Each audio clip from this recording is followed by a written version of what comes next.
When I talk to people on school teams who are figuring out ways to support students' executive functioning, one of the things that they're often missing or not addressing enough is time blindness. A lot of people know that executive functioning is about figuring out what your end goal is and backing up and figuring out what steps you need to take to get there. But if you are going to do that, you also have to figure out how long those steps are going to take.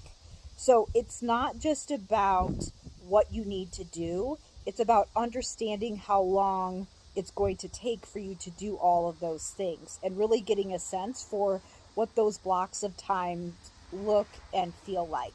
Because if you don't understand how long something is going to take and can't really get a sense for how long you're going to be doing that thing that might be difficult for you, well, it's really hard to motivate yourself to figure out how to do it and to motivate yourself to get started.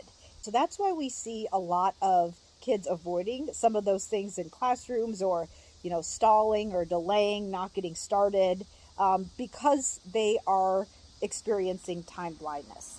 So when we think about how to support these things, and when we are helping students to figure out the steps to take to finish a writing assignment, or coming up with a strategy for doing their homework, for example, they have to think over the course of a time period and figure out how long those things are going to take, how much time to block out, and take that into account when they come up with their plan. You do have to focus on the steps and the materials, but you can't just focus on that. You also have to use visuals and tools to help kids really gain that sense of time. And so in the school setting, obviously, this could be things that actually show time and actually show blocks of time. And so when you're thinking about this in the school setting, we need to take this into account when we're using a lot of these digital tools that show numbers and digits, but don't actually show the units of time visually. So this would be why you might want to have more analog clocks available as opposed to using mostly digital tools. Same thing with calendars. If you have a calendar that is digital, it might be harder for students to see those blocks of time when they have certain things on their schedule. So these are things that we want to think about when we are using planners and checklists and putting those in place in classrooms. So this can be true when we are thinking about specific students who need supplemental support and accommodations, but this is also true when we're thinking about universal design and what tools can teachers have readily available for students in their classroom if they want to use them.